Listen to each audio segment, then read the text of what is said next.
boa tarde a todos e sejam muito bem-vindos à 63ª live do Entre Linhas, um espaço de conversa norteado pelas palavras de escritores, tradutores e outros intervenientes no processo da escrita de um livro sobre o próprio livro. É entre linhas que as palavras surgem e nas entrelinhas que descortinamos o seu significado. Esta 63ª live decorre num mês particularmente especial para os portugueses. Não fosse este o mês de Maria, lembrando as aparições de 1917 em Fátima, e não podemos esquecer também o Dia Mundial da Língua Portuguesa, celebrado a 5 de maio. Eventos à parte, o nome do mês conta histórias peculiares. Maio foi nomeado em homenagem à deusa grega Maia, mãe de Hermes, deusa da fertilidade e equiparada à deusa romana Bonadeia, cujos festivais eram celebrados pelos romanos neste mês.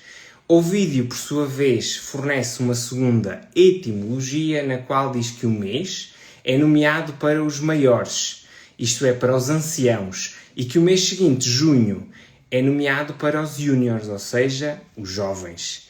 Para sabermos mais sobre as raízes da língua, nada melhor do que falar com um perito na matéria. Falo de Marco Neves, professor na nova Faculdade de Ciências Sociais e Humanas e investigador na área das línguas, literaturas e culturas. É autor de mais de uma dezena de livros sobre temas linguísticos e participa frequentemente em conferências internacionais sobre línguas e tradução. Dedica-se há vários anos à divulgação do conhecimento linguístico na sociedade, escrevendo na página Certas Palavras e apresentando o programa Português Suave na Rádio Observador e Esta Língua que nos une na RTP. Sem mais delongas, vou adicionar então o Marco à conversa para ver se conseguimos desenterrar então algumas palavras. Antes de mais, Boa tarde, olá. Agradecer mais uma vez o facto de teres acedido aqui a este meu convite, a este meu desafio para estar aqui presente e para falarmos exatamente sobre aquilo que fica entre as linhas, as palavras e as suas origens, não é? Sim, exatamente. É interessante. Antes de mais, olha, obrigado pelo convite e também parabéns pelo título, porque acho que é um ótimo título. Há muita coisa entre linhas e às vezes aquilo também que eu estou a falar quando falo da língua é precisamente aquilo que não está tão visível, está se calhar entre as várias linhas com que se cosem a história das palavras, mas pronto, acho que é um ótimo título. Obrigado. Obrigado eu. E eu aqui, tentando dar o pontapé de saída aqui para a nossa conversa, vou só ler aqui uma parte que eu achei engraçada neste livro mais recente das Raízes da Língua, sobre especificamente a palavra filho. E então é aqui uma parte que diz: o curioso é que a palavra, nessa língua antiga, tinha outro sentido. Significava sugador. Afinal, um filho era o que mamava. E eu achei isto peculiar. Como é que desta palavra, não é? Que nós temos tanto apego, não é? Sim. Conseguimos ir aqui encontrar quase um outro significado, não é? E aqui a minha primeira pergunta era exatamente por isso. Porque é que nós, enquanto leigos, temos este fascínio pela etimologia e pelo significado das palavras e pelas raízes das palavras? Porque é que isto nos fascina assim tanto? É uma ótima pergunta. Eu acho que nós temos todos um fascínio pela língua. E embora eu sei que há pessoas que dizem que não, que é um tema aborrecido e que é um tema, mas eu não concordo. Eu acho que é um tema bastante interessante e todos nós temos um fascínio, às vezes temos irritações, pode ser para o mal e para o bem. Todos nós dizemos, eu não gosto nada daquela palavra, não gosto nada como é que as pessoas dizem aquilo. E também, em geral, também temos um fascínio por história, por saber onde é que nós viemos, de onde é que vieram até os objetos. Claro que as pessoas generalizar muito, há pessoas que não têm interesse por essas coisas, mas eu estou convencido que são temas relativamente interessantes. A forma como depois nós os abordamos é que pode ser mais ou menos interessante, claro, isso já, mas assim todos, não é? Eu acho que no que toca às palavras, a verdade é que é muito apetitoso pensar porque é que nós dizemos esta palavra, de onde é que ela vem, e também há aqui uma tentação, não é só uma questão de apetite. A tentação é criar, nós por vezes julgamos que conseguimos perceber de onde é que vem aquela palavra e é muito fácil cair em tentação de criar uma história ou acreditar em histórias que nem sempre são verdadeiras. Porque temos de ver uma coisa. as palavras são transmitidas ao longo dos séculos sem propriamente virem com registro, não é? Não há nenhum registro de onde é que elas vieram. Nós, registro na oralidade, porque grande maioria das palavras chegou-nos através de outras pessoas que, que nos disseram aquela palavra pela primeira vez. E algumas vêm pela escrita, claro. Mas eu acho que a grande maioria das palavras que nós aprendemos é pela oralidade. Depois encontramos-las também na escrita, mas é conversar com os pais, com os irmãos. Por isso é que quando nós chegamos à escola aos 6 anos, nós já aprendemos, ao contrário do que as pessoas dizem, nós já sabemos milhares de palavras. O miúdo com 6 anos sabe milhares de palavras. E depois ainda vai aprender mais. E aprende mais com professores, com colegas. Portanto, nós aprendemos as palavras de forma natural, com a família, com os amigos, também com os livros, obviamente, mas nós não temos em sítio nenhum, quando essa palavra nos chega, nós não sabemos de onde é que ela vem, que histórias é que estão por trás. Pois há pessoas que se entretêm a tentar investigar, a criar dicionários de etimologia, a tentar perceber os poucos registros que temos, que são os tais registros da escrita, que são, se nós pensarmos em tudo o que já foi dito na história, a escrita é quase nada, é uma pinga, não é? Uma pinguinha. E por isso é quase como se fosse um policial, e é daí que eu acho que está a resposta. Ou seja, é um mistério, cada uma das palavras é um mistério, de onde é que isto veio? Depois temos alguns investigadores que tentam perceber de onde é que veio, e é daí que veio o fascínio. É este, porque, pá, nós todos temos fascínio pela história, mas se eu disser de onde é que veio Portugal? Nós sabemos mais ou menos descrever de onde é que veio Portugal, não é? Mais ou menos a história é conhecida, com mais ou menos polémicas, mas nós sabemos. Agora, de onde é que vem a palavra filho? Nós, se calhar, dizemos, terá vindo do latim, mas diz do latim, de onde é que vem o latim? Nós não sabemos assim tão bem e por isso é que acho que é tão fascinante nós percebemos isto. Também devo dizer que nos últimos 200 anos houve aqui várias descobertas que levaram a que fosse possível perceber de onde é que vêm essas palavras latinas, que nós não sabíamos isso antes. E por isso é que eu pessoalmente gosto tanto de falar disto, porque sei que há já algum conhecimento sobre a origem das palavras, e para lá do latim, além do latim, e não só, porque como viste no livro, falo daqui de origens muito variadas, e esse conhecimento muitas vezes não está acessível ao público em geral, e o que eu tenho pena, porque é uma das grandes descobertas dos últimos 200 anos, na minha opinião, é esta existência de uma língua anterior que deu origem a várias línguas, incluindo o latim. E poucas pessoas sabem disto, e eu acho tão interessante. Poucas pessoas, à proporção de todas as pessoas. Bom, não sei se respondi, eu já estou para aqui a falar muito, mas. No fundo, quase que somos todos aqui um Sherlock Holmes da língua, não é? Sim, Temos aqui este. nós todos queremos ser Sherlock Holmes, mas muitas vezes, e eu também quero, mas todos nós caímos em tentação, como eu estava a dizer, e muitas vezes vamos pelos atalhos. Os atalhos são alguém que conta-nos assim uma história muito apetitosa, há uma palavra que é parecida com outra, pronto, então é essa a origem. E por isso às vezes o Sherlock Holmes fica assim um Sherlock Holmes muito pouco, como é que eu ia dizer, que não usou a lupa com atenção. Mas acho que a ideia de sermos Sherlock Holmes é uma boa imagem, porque mostra porque é que nós temos interesse, e também mostra que é preciso algumas técnicas, não é, de investigação, algumas para conseguir depois perceber algumas coisas, e também sempre muita, e aí eu acho que Sherlock Holmes talvez não fosse assim, mas também sempre muita hesitação, porque nós descobrimos alguns elementos, mas depois há sempre há vários casos em que não há certezas, e as pessoas não gostam muito disso, gostam de certezas, não é? Portanto, temos de ter um Sherlock Holmes com algum cuidado. Simónia. Nesse caso do filho, é verdade que nós sabemos da história, está bem reconstruída, e ele vem de facto de sugador. Eu às vezes digo que, bem, em inglês nós também temos a expressão little suckers, não é? Eles são um bocadinho, Exatamente. eles são um bocadinho sugadores da paciência. E exatamente por causa desta questão, que necessidade é esta de tentarmos dar aqui um novo significado às palavras e estarmos sempre aqui a renovar o nosso léxico e a tentar aumentar aqui a nossa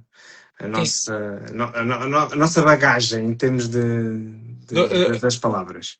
Estás a perguntar porque é que nós estamos sempre a querer saber mais palavras, ou porque é que estamos a mudar o significado das palavras? Calhar os dois, porque é que estamos a querer novas palavras, Sim. que se calhar que nos ajudem até no nosso dia-a-dia, não é? E porque é que de vez em quando queremos ali mudar o significado da palavra? As palavras vão surgindo há pessoas que inventam palavras, claro. Se o escritor inventa palavras. Todos nós, às vezes, a brincar, inventamos Exato. palavras. Isso é um fenómeno, é uma brincadeira. Há pessoas que inventam línguas. Nós sabemos que, por motivos artísticos, ou artísticos, ou mesmo, como é que eu vou dizer, ideológicos, no sentido de acharem que aquela língua pode resolver um problema particular. O Esperanto surgiu assim. Portanto, o Esperanto Uhum. surgiu porque havia a ideia de criar uma língua de comunicação, uma língua franca para todos. O Esperanto tem como intenção, eu sei que estamos um bocadinho longe da pergunta, mas já lá chegamos. O Esperanto tem como intenção, ou tinha como intenção, resolver o problema de comunicação entre várias línguas. E por isso Uhum. era uma língua, era e é uma língua falada ainda hoje por muitas pessoas, uma língua simples, com uma gramática racional, com uma gramática sistemática, muito diferente das línguas naturais, como a nossa. Quando eu digo línguas naturais, é uma expressão curiosa, se vimos bem, porque as línguas são todas humanas, não é? Artificiais, mas algumas mais artificiais que outras, algumas que são planeadas, outras não são planeadas. O Esperanto foi planeado. Há pessoas que criam línguas por motivos artísticos. O caso mais conhecido é o Tolkien, não é? Que Uhum. cria línguas por motivos literários. Mas não só, há vários escritores e vários conlangers, como se diz em inglês, que criam línguas. Isto é a língua. As palavras. Todos nós temos a tentação de criar palavras novas, de de inventar uma palavra que expresse uma coisa muito particular, ou sermos criativos nisso. Há o Sigur Rós, é verdade, eu estou aqui a ver os comentários, também inventaram uma língua que não é o islandês como nós pensamos, é uma língua diferente.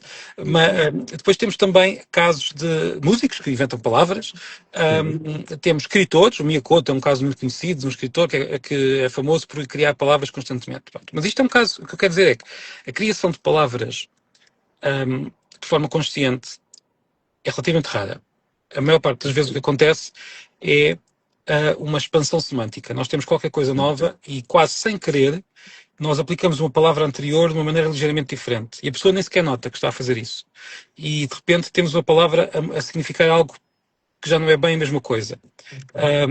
Por exemplo, só para dar um exemplo de uma palavra que está aí no livro, a história está aí escondida no meio do livro. A palavra azul começou como nome de uma rocha, da lápis lazuli. Uhum. Foi depois transferida para a cor naturalmente. Não houve nenhuma pessoa que tenha, como é que eu ia dizer, Cunhado. decidido que isso ia acontecer, mas as pessoas muito naturalmente, isto é fácil de ver no registro histórico, pegavam em objetos, e ainda recentemente, no século XIX, há muitos registros disto, para dizer o que é que era uma cor, diziam um objeto que tivesse essa cor, mesmo que não fosse habitual falarmos disso.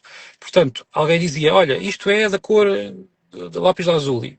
E pronto, e a partir daí o lazuli começou a transformar-se Exato. em azul. Portanto, isto para responder à pergunta nós não temos propriamente, não estamos sempre a inventar palavras, mas ao longo da história as palavras vão se expandindo, vão criando novos significados, às vezes vão se separando em palavras novas, por exemplo, a palavra olhos e a palavra óculos eram originalmente a mesma palavra, mas Exato. depois dividiram-se em coisas diferentes, não é? Este é um processo muito natural, por isso é que nós falamos em línguas naturais, porque não há ninguém que esteja a pensar, eu vou criar uma língua com estas regras todas, Uhum. eu vou criar uma língua com estas palavras.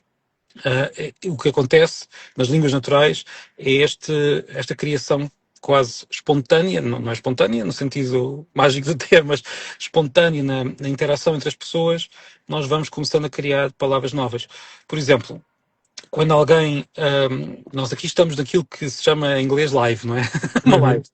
Uhum. Se nós pensarmos só nessa palavra, tanto em português como em inglês, o direto. O direto Uhum. começou por ser uma coisa que era direita. Direita, direito era a palavra original. Depois passou a ser uma coisa que ia depressa, de chegar direitinho a um certo sítio. Uhum. Depois passámos a usar para direto no caso da televisão. Portanto, são tudo expansões metafóricas. Estamos a falar de metáforas que são usadas na Uhum. linguagem do dia a dia. E nesse livro estão vários exemplos de palavras que mudaram precisamente porque foram sendo aplicadas de forma metafórica. Quase todas as palavras, eu digo quase só por uma questão de precaução, tiveram algures no tempo um salto metafórico, um salto de metáfora. Filhos, portanto, o filho era aquele que mamava. Aí há mais uma metonímia, ou seja, há uma ligação a um objeto que está muito próximo do filho, não é? A uma parte do corpo. Mas pronto, portanto, basicamente, nós criamos palavras porque temos essa necessidade, porque o mundo muda, porque nós temos vidas todas diferentes umas das outras e as palavras na boca de cada um de nós são sempre ligeiramente diferentes e por isso vão navegando neste jogo nas nossas conversas.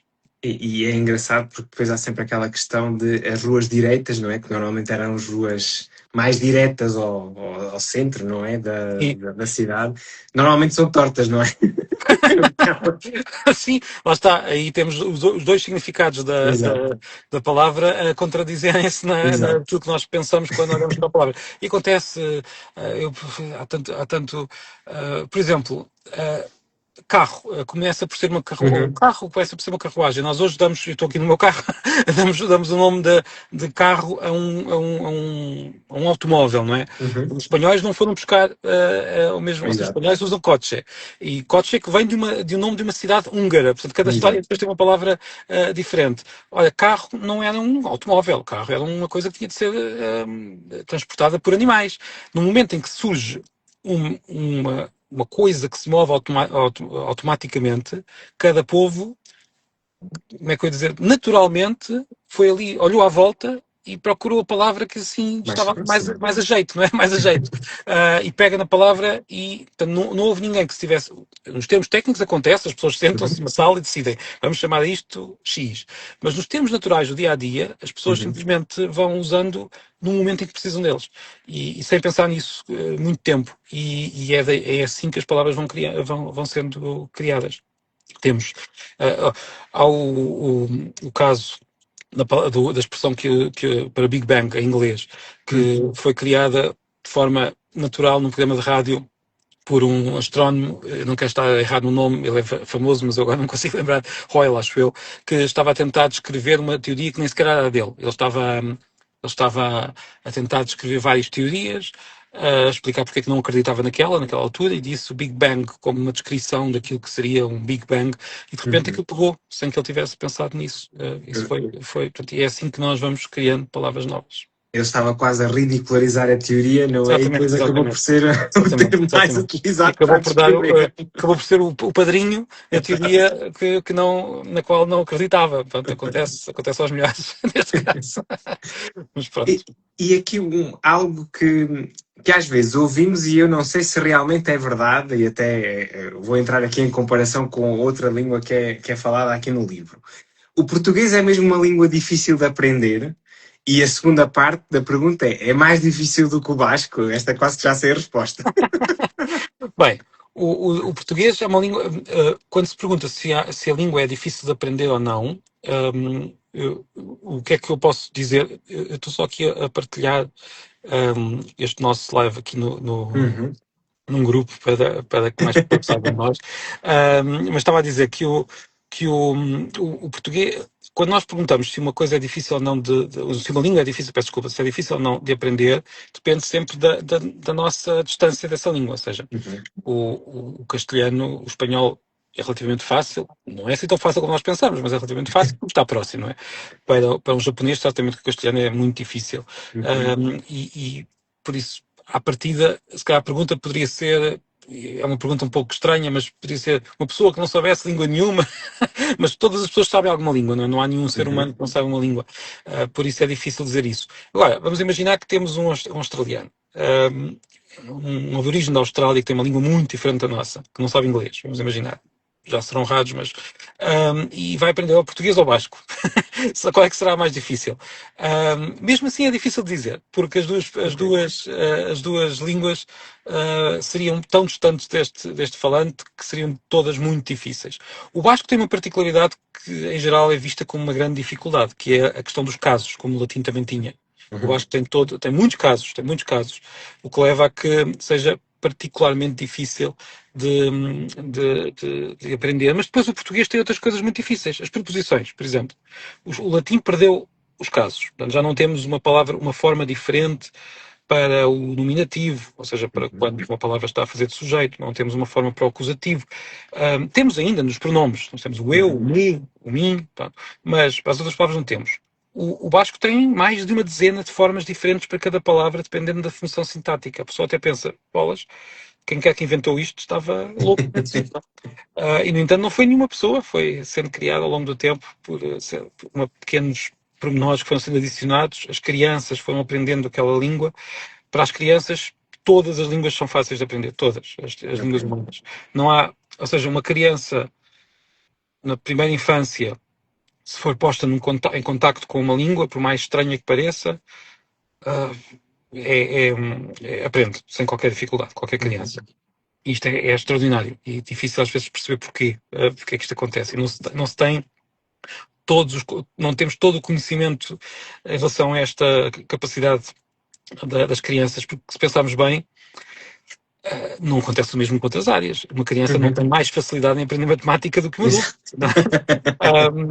No caso das línguas, tem mais Uhum. facilidade do que um Sim, adulto, sim. o que é extraordinário. Só para dizer, a complicação das línguas é muito mais do que nós pensamos. Há uma língua na Rússia, que agora não me consigo lembrar do nome, não tinha pensado falar dela hoje, mas eu escrevi num outro livro sobre essa língua, que tem um sistema verbal extraordinariamente complexo, de vários afixos que podem Uhum. ser combinados uns com os outros.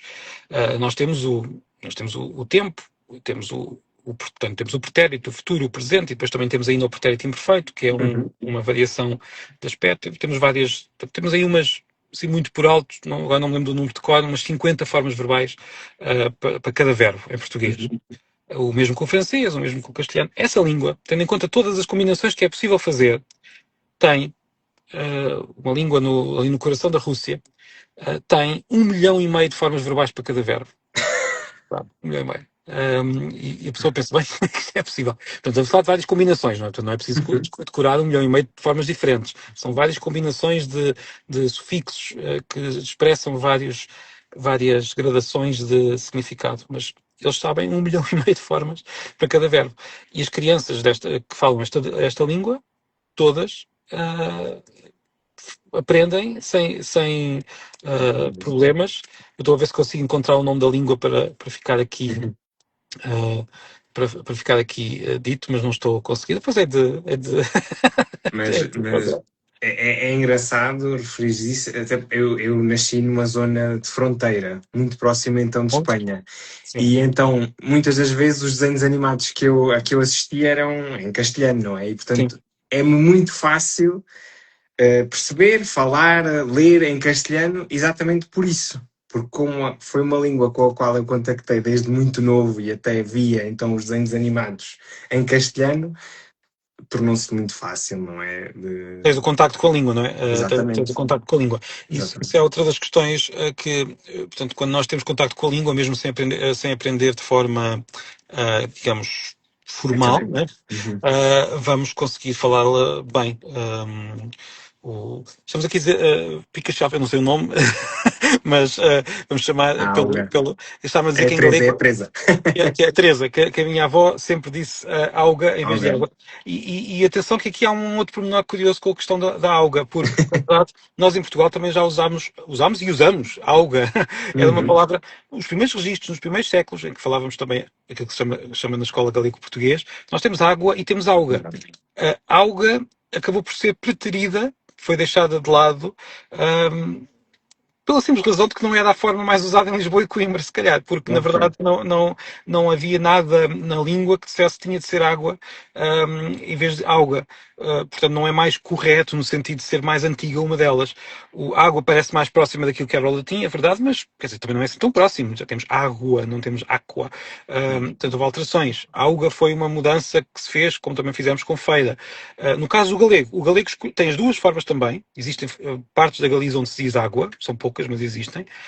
Outras que se diz alga, e eles escolheram água.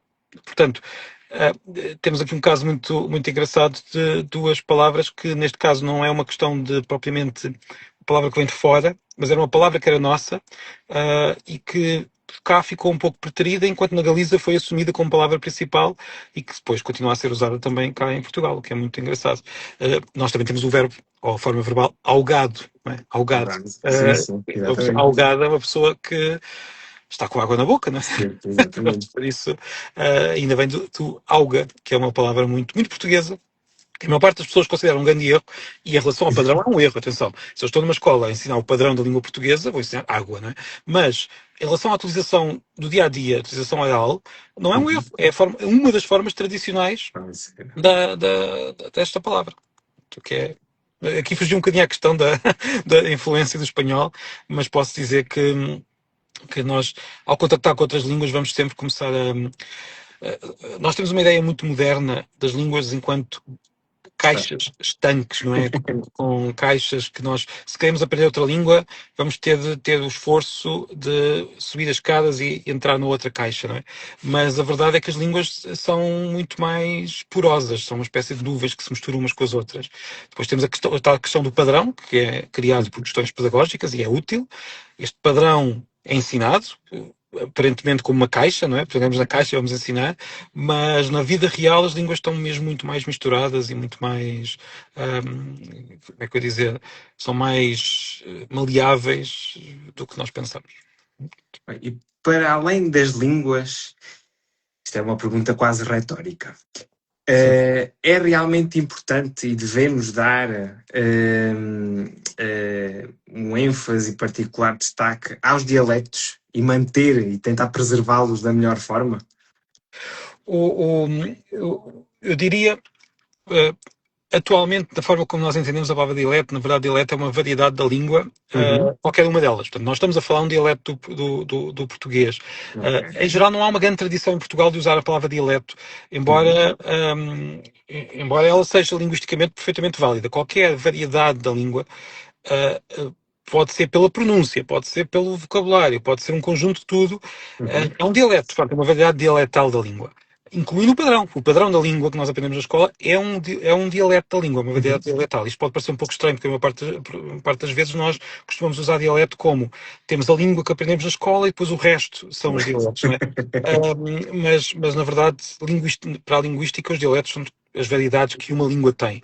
Portanto, às vezes a questão não é tu estás a falar um dialeto ou estás a falar uma língua? Não, a questão é estás a falar um dialeto de que língua? Ou seja, pode haver questões, por exemplo, há uma grande discussão na Galiza sobre o galego e o português são ainda a mesma língua?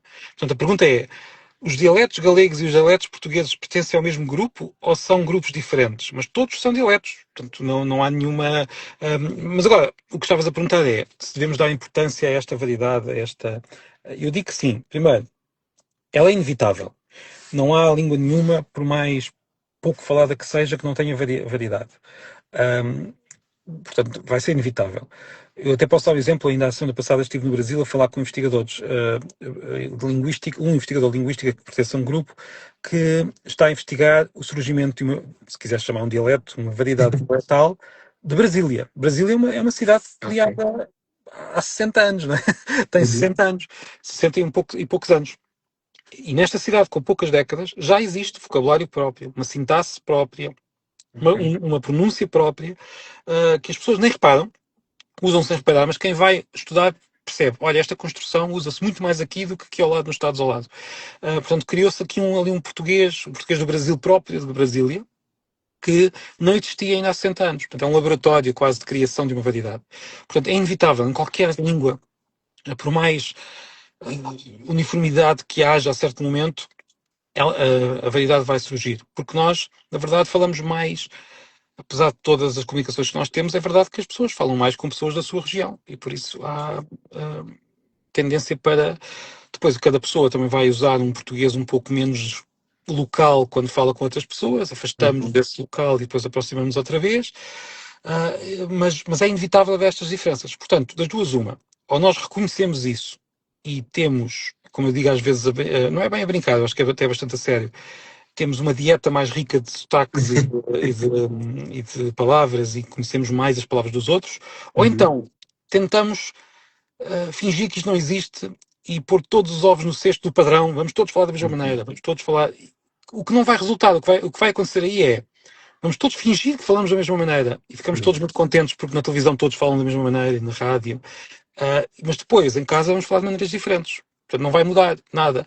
Só vamos ter aqui uma situação que está escondida. E eu acho que não vale a pena esconder. Mais vale a pena reconhecermos e até eu gostava que a televisão tivesse mais mais variedade de sotaques, que nós conseguíssemos ouvir mais. Não é fácil, não é nada Uhum. fácil, porque os atores têm de fazer um esforço grande para poder usar um sotaque diferente sem estar a caricaturar, não é? Porque a tendência é Exato. vão fazer uma caricatura de um sotaque e aquilo é pior ainda do que não fazer nada.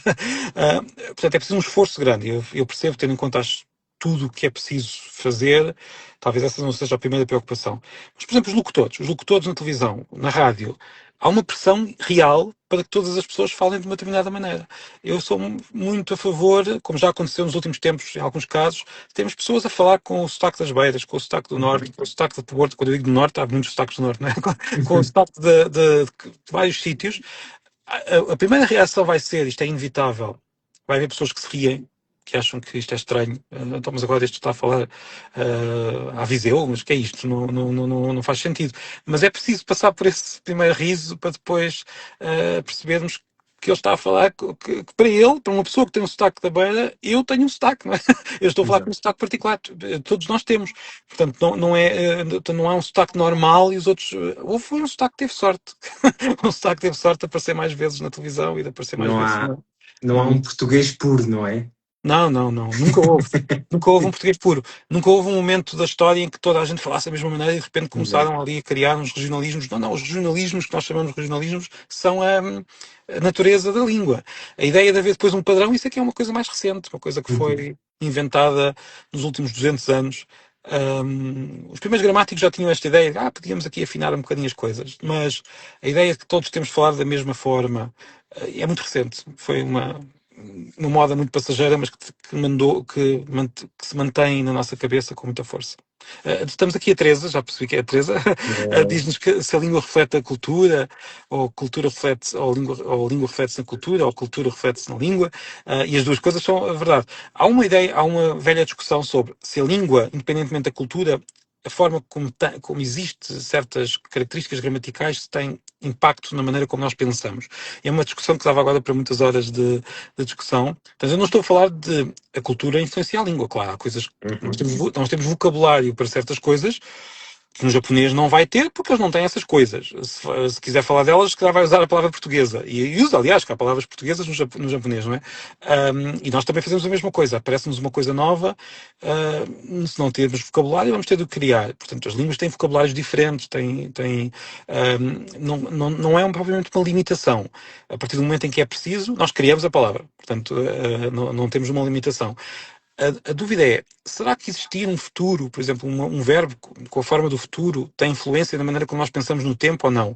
E esta discussão, eu diria, a grande maioria das pessoas que não vivem, que não trabalham na linguística, a resposta mais intuitiva é sim, tem influência. A língua influencia a forma de pensar.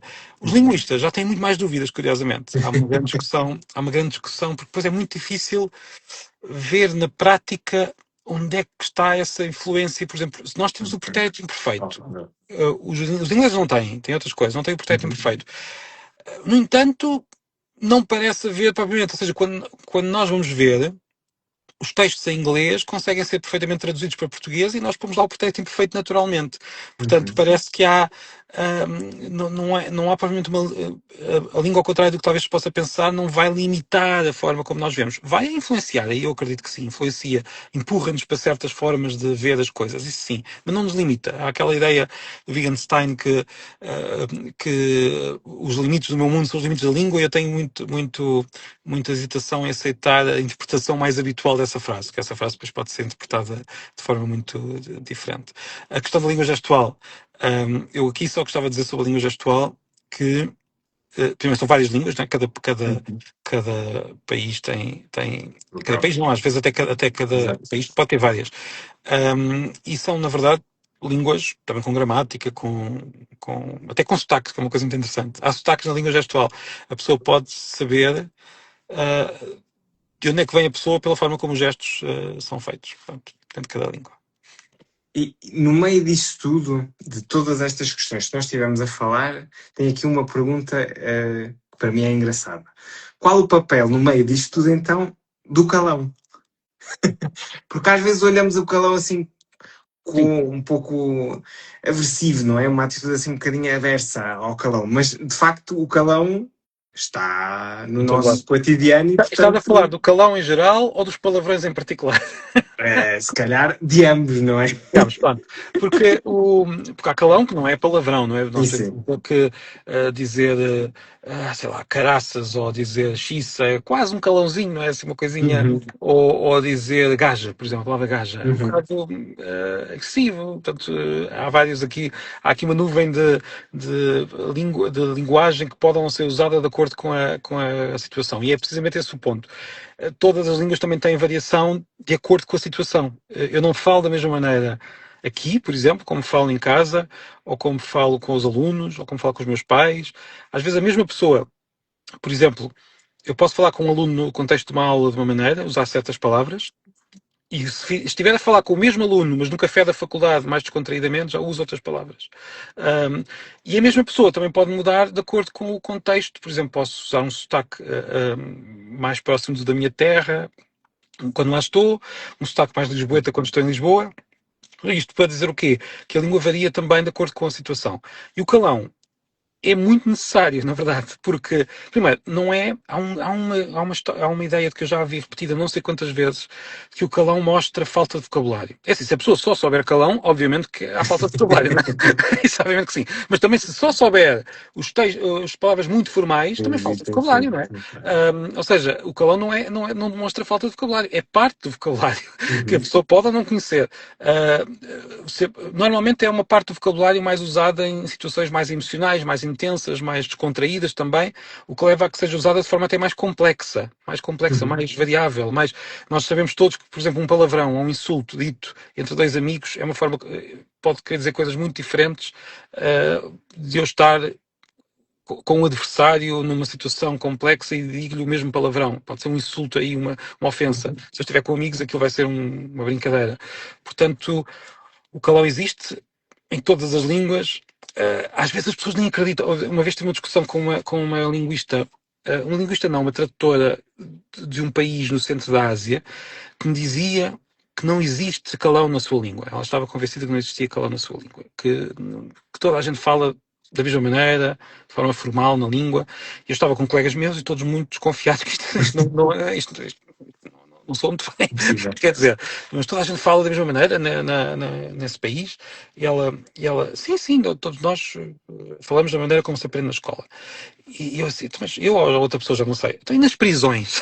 Como é que as pessoas falam na prisão? E ela, não, não, na prisão elas falam mal. Portanto, o que ela estava a dizer é, ela estava a confundir falar mal, não é, com falar calão. Mas existia Uhum, calão, claro que existem palavrões, existem calão em todas as línguas. Algumas com mais, outras com menos. Algumas em áreas mais... Normalmente o calão está associado, agora falando dos palavrões, está associado com quatro áreas.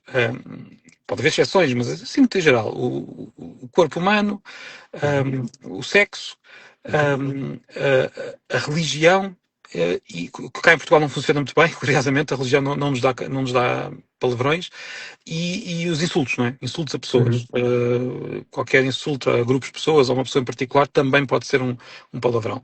Portanto, tem tudo que ver com tabus, portanto, coisas que nós queremos disfarçar de vez em quando, que não vamos dizer, ou que há situações em que nós não usamos, não queremos referir-nos àquelas palavras, ou pelo menos àquelas realidades.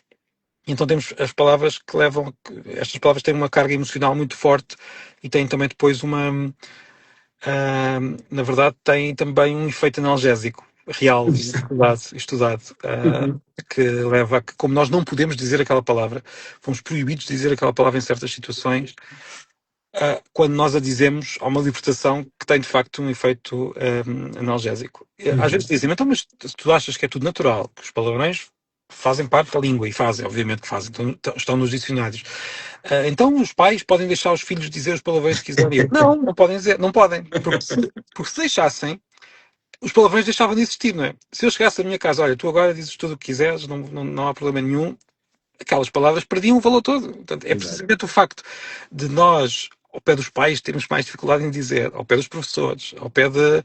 É precisamente isto que dá essa força à palavra. É um pouco contraditório, mas é mesmo isto. Ou seja, é um jogo. Um jogo complexo, não é? Em que os pais têm que fingir que não se pode dizer, mas na verdade nós também dizemos, não é? Mas, mas se calhar numa aula eu não posso dizer. Também depende da zona. Nós também sabemos que há áreas do país onde eles se dizem mais do que outras. Isto é uma velha história. É daqueles preconceitos ou estereótipos que na verdade têm uma certa base real, porque há mesmo áreas onde se dizem mais. Mas pronto. Mas Um, a Teresa por acaso estava aqui a dizer uma coisa e é engraçado porque eu faço na minha prática diária. Eu quando tenho que fazer algum exame a algum doente, a primeira coisa que lhe digo é, olha, como eu lhe vou fazer agora uma maldade, digam utilizando palavrões. assim uma metáfora, agora pode dizer os palavrões todos que quiser, pode me insultar à vontade, pronto, depois, Eles insultam, quando eu eles insultam, terminar, mas eles fazem isso? não, a maioria deles não faz, mas eu Pois é é que isso. para eles descomprimirem. Pois que as pessoas têm mesmo. Mas pronto, é um tema interessante. E há condições de saúde em que as pessoas dizem os palavrões repetidamente, é verdade. Exatamente, é Ahm, síndrome de Tourette. Exatamente. Uma vez, eu conto esta história algumas vezes, fui com o meu filho mais velho, na altura não tinha o meu filho mais novo, portanto fui com o Simão, que tinha nessa altura 5 anos, para visitar o Porto. Íamos lá muitas vezes. Ele saiu do carro, eu, a minha mulher e ele desata a dizer palavrões sem parar, por si que estava com o Tourette ali. Eu assim, não sei se isto tem a ver com o ar do Porto, a gente diz que no Porto se diz muitos palavrões, não queria estar. Em Lisboa também se dizem muitos palavrões, só que temos a mania que não, mas também, também se dizem muitos. Mas ele começa a dizer palavrões sem acabar, sem parar, e eu já estava a ficar um bocadinho assustado, o que é que se passou aqui? E eu decidi, ali no momento, usar uma técnica. As pessoas a passar na rua e olhar para nós, bem, estes senhores, educam bem o filho. Ah, mas eu decidi dizer: olha, podes dizer os palavrões que tu quiseres, mas nunca digas xiló. Portanto, inventei ali uma palavra que não Hum. existia. E ele Uhum. passou o resto do dia a dizer xiló, Exato. a dizer xiló, xiló, xiló, depois tornou-se uma piada na nossa família,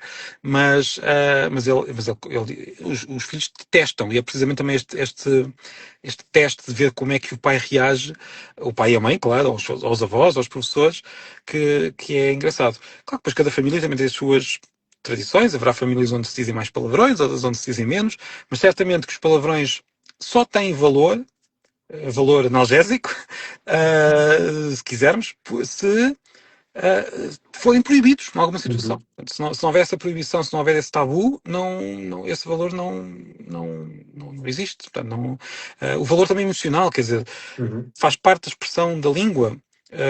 A certo momento, poderem dizer coisas que mostram que estão numa situação muito particular e que estão aborrecidas ou que estão irritadas ou que estão isto ou aquilo, enfim.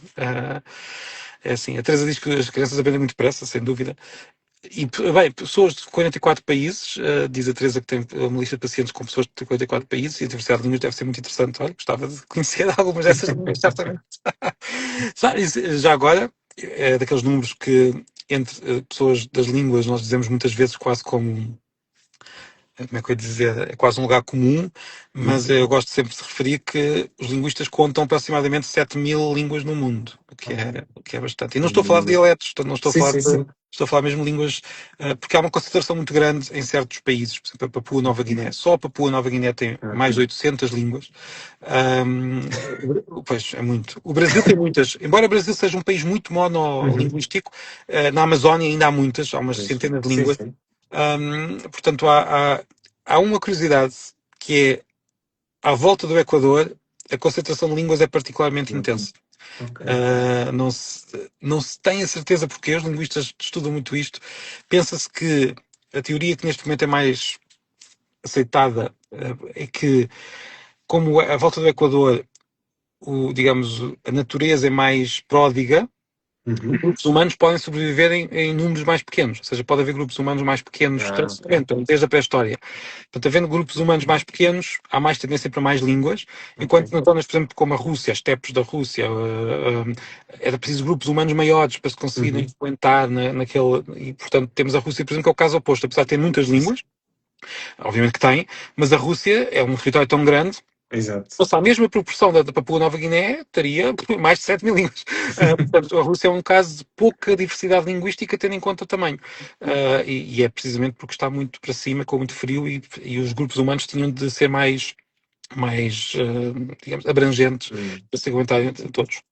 O Farsi, o Olha, curso, sim. O Farsi do Irão, que nós chamamos persa, tradicionalmente, é uma língua muito interessante.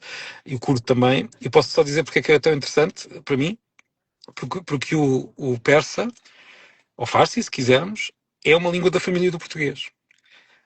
Ou seja, do indo-europeu. A língua indo-europeia, uhum. ou seja, o proto-indo-europeu deu origem a muitas línguas. Não deu ao árabe, não deu ao chinês, ao mandarim, não deu ao japonês, não deu a muitas línguas, mas deu ao hindi, ao persa, ao russo, ao português, ao inglês, ao islandês, a todas as línguas germânicas, latinas, o grego. E nós vemos isso, só aqui uma curiosidade, muitas vezes ligando o persa ao inglês. Eu não sei persa, portanto, se a Teresa depois quiser perguntar a algum doente se isto é mesmo assim, eu estou aqui a inventar força. Mas, por exemplo, filha em persa é dohtar, dohtar. Ah, ok. Irmão em persa é baradar, baradar. Ah, ok. E não há nenhuma troca, ou seja, isto não é o Uhum, inglês que deu ao persa ou o persa que deu ao inglês. É a mesma origem que uhum. deu origem a palavras muito parecidas em certas destas subfamílias. Mas pronto. Pergunto também mãe, que é algo como Madar, e pai também, e vai ter uma surpresa. Ok. Tá bem? Porque essas são diferentes. Não. Não, a surpresa vai Não. ser também ser parecida. Até Ah, com ok, o português. ok, Bom, ok. mãe é Madar, que Ah, parece madre ou mada, sim, sim. portanto há aqui muitas semelhanças. Relacionações. A Sim, sim. mãe, as pessoas costumam dizer, mas mãe é parecida em muitas línguas, porque há sempre o M inicial em muitas línguas, mas mesmo saindo de mãe, temos muitas parecenças em muitas palavras.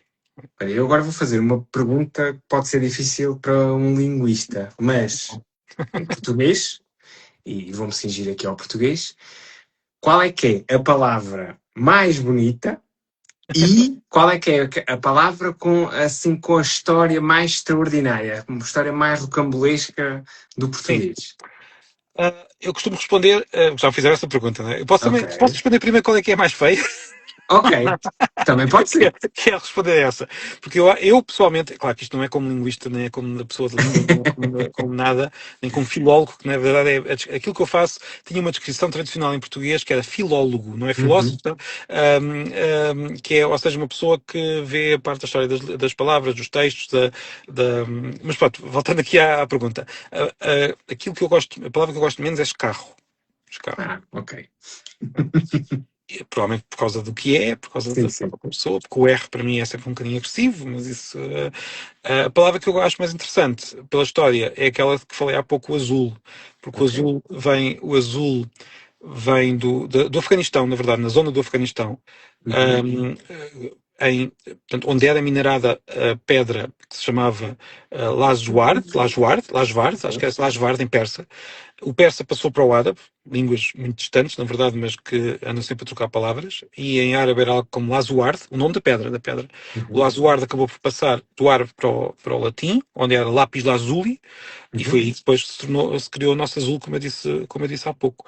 Portanto, eu acho que é a palavra mais bonita da língua portuguesa quanto a mim, e também a história mais interessante, mas há outras, por exemplo, fetiche, a palavra fetiche, que foi Ah, essa está um, aqui. está no livro, a palavra fetiche, que começou no feitiço.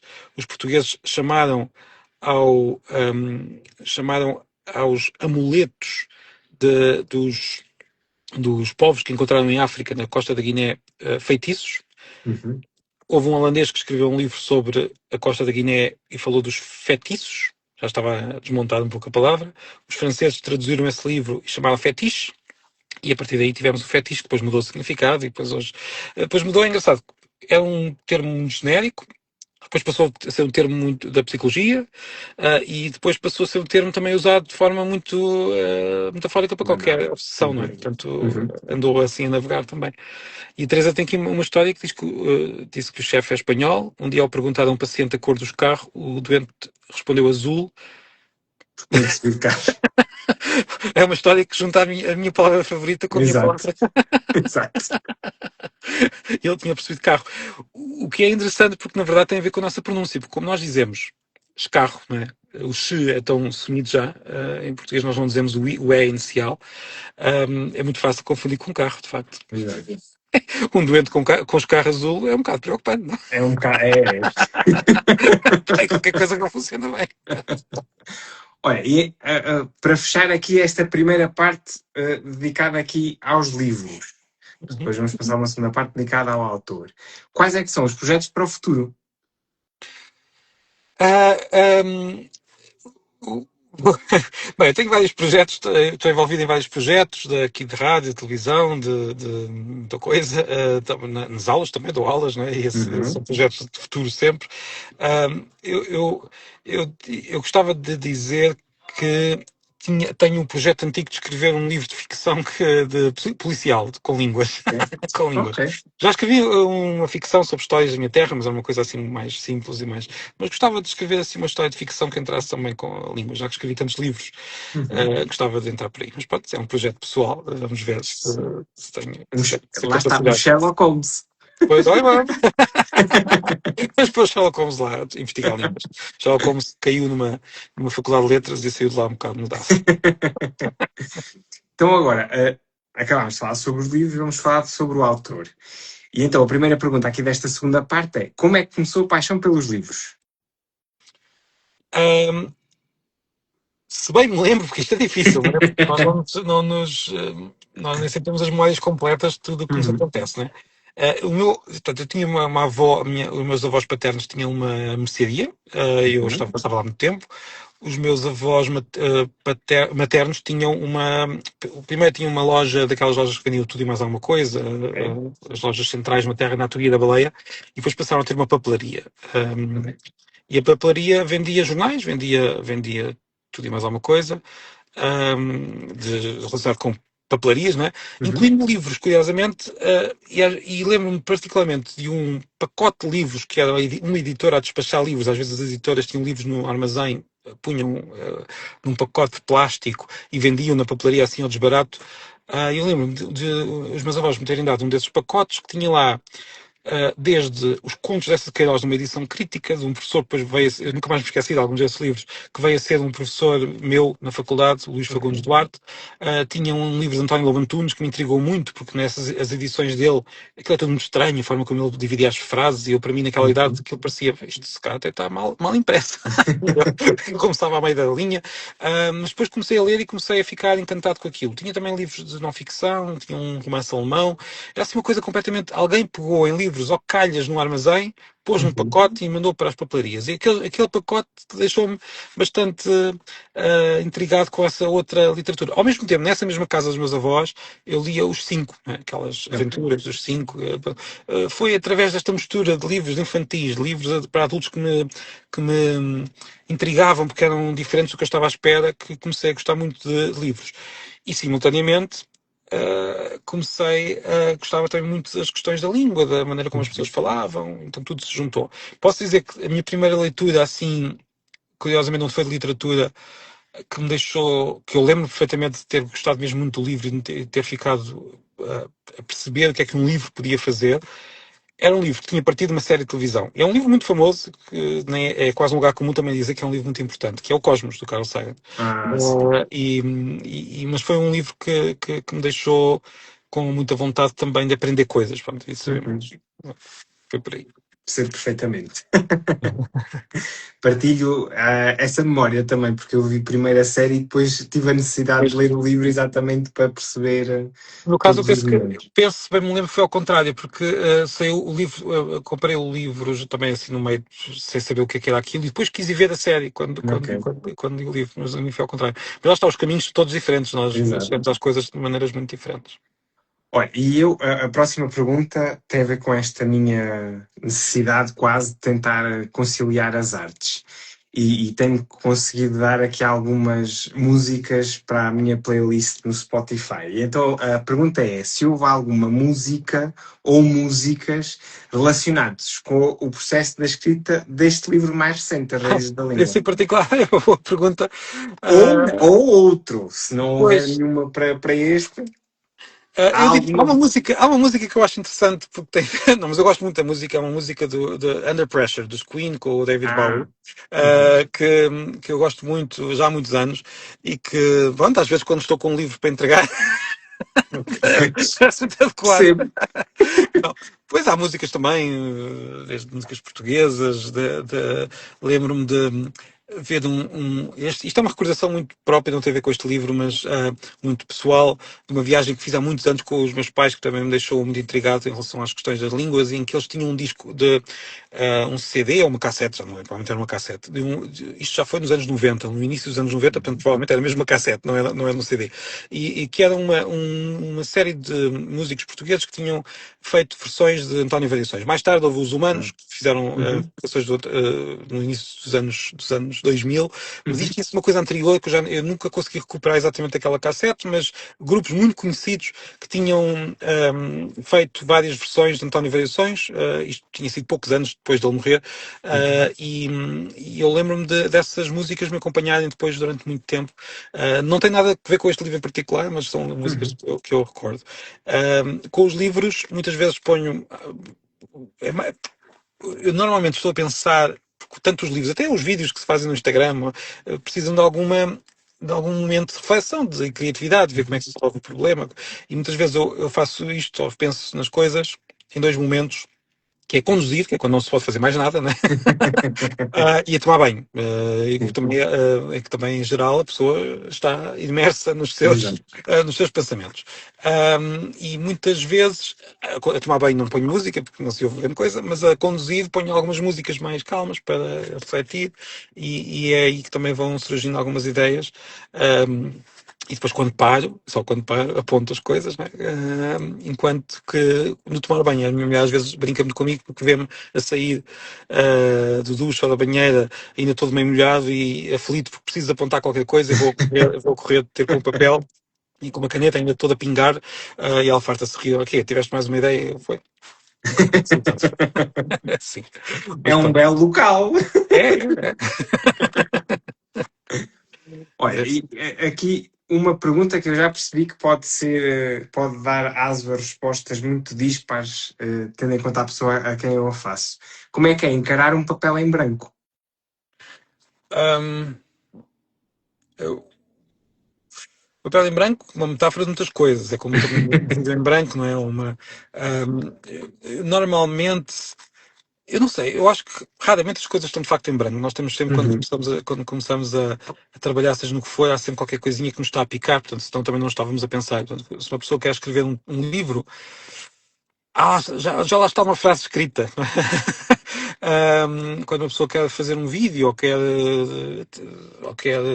pensar numa palestra, por exemplo, que agora também é uma coisa que eu tenho feito nos últimos tempos, que é falar sobre a língua para várias pessoas, há sempre qualquer coisa que nos leva àquilo.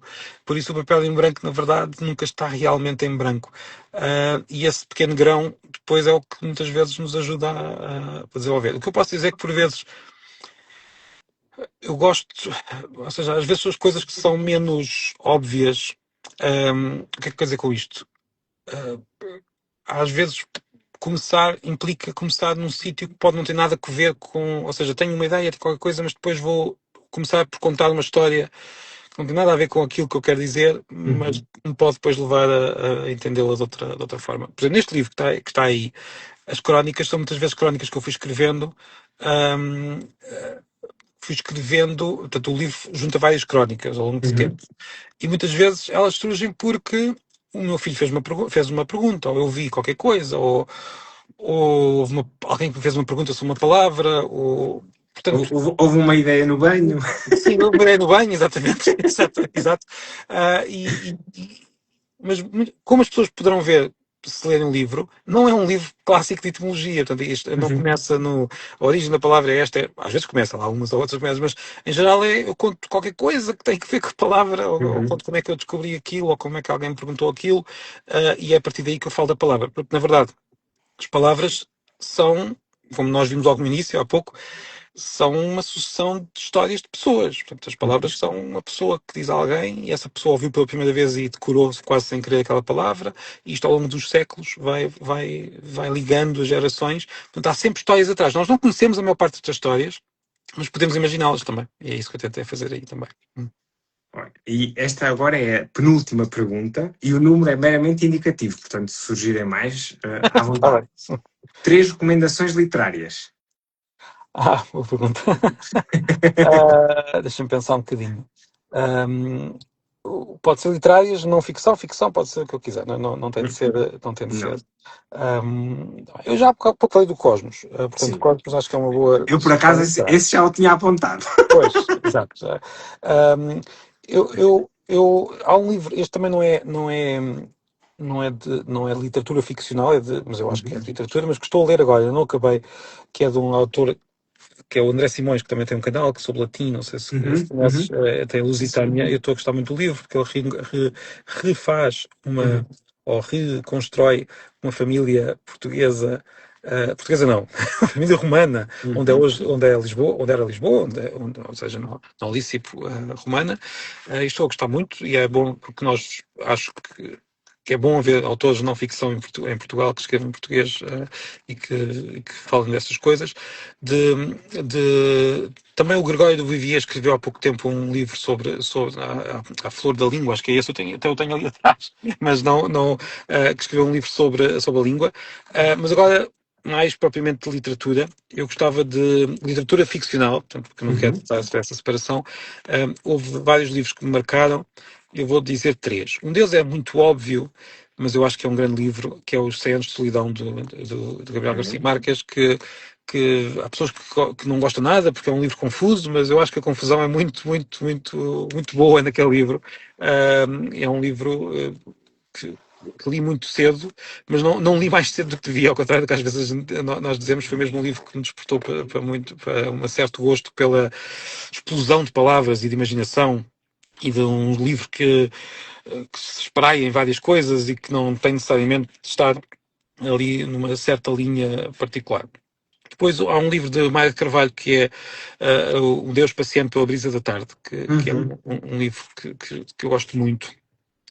E que, portanto, também aconselho. E depois um autor que foi muito importante para mim, que foi o José Cardoso Pires, porque ele foi um Ok. autor que eu estudei muito. E estava aqui a ver se me lembrava de mais algum, e assim de repente não. Mas pronto, não sei se. Há algum em particular do José Cardoso Pires? Ah, o que me fez entrar no autor foi a Balada da Praia dos Cães. Ok, Mas eu também. gosto muito Também de a um. mim. Pois. Mas eu gosto muito de um que é sempre o mais odiado. Odiado não, mas é sempre o que é o menino. Quer dizer, que fica no fundo da sala entre os É o romances. Delfim. Não, não, Não. Ah, é ok. menos falado que é Alexandre Alfa. Alexandre Alfa, as pessoas Ok. podem dizer que Ok. é muito grande, é muito. Mas na verdade eu acho que é um livro que, que é mesmo. Eu diria, tal como os maias mostram Lisboa no século, dão-nos uma pintura do que era Lisboa no século XIX, pela perspectiva daquele autor, claro. Alexandre Alfa mostra-nos Lisboa ali entre os anos 60 e 70, de uma maneira que eu não vivi, não estava vivo nessa altura, Uhum. nem estava muito menos em Lisboa, mas deu-me ali uma pintura do que é a cidade logo antes do 25 de Abril e logo depois do 25 de Abril que eu gostei muito. Mas não é um livro muito. Não é que não costumamos falar desse livro, mas fica aqui a sugestão. Pois, Ok. posso dar uma sugestão já em relação a línguas. A Laura Spini, que é uma jornalista, não é portuguesa, escreveu um livro há pouco tempo, uma jornalista norte-americana, salvo eu, não sei se ela é canadiana, se é dos Estados Unidos, mas escreveu um livro chamado Proto, que é sobre a origem Pronto. das línguas, e sobre o proto-indo-europeu. Eu Uhum. acho que é um bom livro também para se conhecer um pouco mais estas Ok. histórias. Sim, senhor. Já tenho aqui as recomendações todas e depois vou deixar. Tá E eu bem. agora, esta é a última pergunta. E eu para esta última pergunta faço sempre assim um preâmbulo, porque é uma pergunta que exige aqui um bocadinho de alguma originalidade, digamos assim. E é, se a tua vida fosse um livro, qual é que seria o título? Tá bem.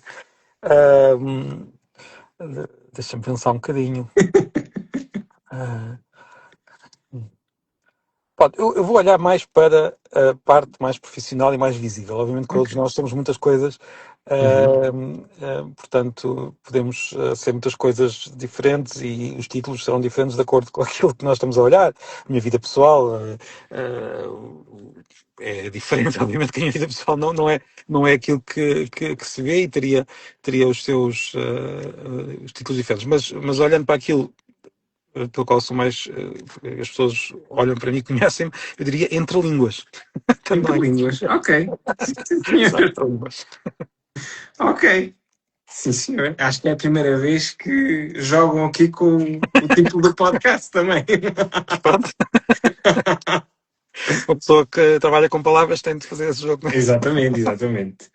Pronto, terminamos aqui o desafio da nossa conversa. Eu não sei se quer dizer mais alguma coisa aqui então sobre as raízes da língua, se há algumas apresentações ou algumas conversas Olha, vai haver no programadas. dia em Lisboa, vai haver no dia 19 de maio na Travessa, na livraria Travessa, Uhum.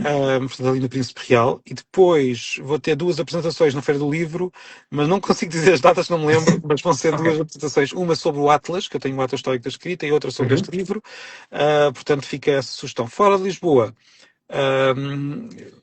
tenho um bocadinho longe que ainda não está marcado, porque vai ser pela primeira vez um livro meu no Brasil, que é o Queria Já Não Quer, e vou ter lá uma apresentação daqui a umas semanas, mas pronto, como a maior parte das pessoas que estão aqui não são brasileiras, também não vale a pena estar a dizer, porque eu também não sei ainda muito bem o sítio. Braga, eu gostava muito de ir a Braga apresentar e está em negociações, vamos ver se em setembro consigo, está em negociações para ir à biblioteca, como é que se chama a Biblioteca Pública de Braga? Agora esqueci-me, devia saber, se a Teresa quiser ajudar e souber, mas pronto, está... estou a tentar chegar a uma data para a Biblioteca Pública de Braga, mas nem sempre é fácil, porque há muitas coisas, não é? Eu já agora como Lúcio Craveiro. Lúcio Carveiro, exatamente, Lúcio Carveiro. Já lá estive uma vez há uns anos e agora é para ir lá outra vez. Já agora, assim também, tal como a Teresa, faço o convite para vir aqui às Beiras, mais propriamente aqui à cidade da Guarda, que é onde eu estou, portanto. Vou tentar. Não sei. Fica ao convite. Eu estive no ano passado na Guarda, com o Sam the Kid, na Feira do Livro da Guarda, no ano passado. Mas foi mesmo na Guarda? Foi. Que eu tenho ideia, mas não tiveste na Mida? Aqui há um... Não. Foi na Guarda. Foi na Guarda. Pensava que tinha sido na Mida, não sei porque estava a fazer confusão então. Já foi há uns tempos. Ok, sim senhor. Pronto, terminamos aqui então a nossa conversa. Só mais uma, daqui a no sábado vou estar em Montemoro Novo, com o Sam do Kid. Pronto, se alguém estiver em Montemoro Novo. Sim senhor. Ok, fica aqui. Obrigado. Então, terminada a conversa, espero que tenhas gostado aqui da nossa troca de palavras entre línguas, não é? E até uma próxima. Obrigado. Obrigado a todos que estão por aí. Obrigado.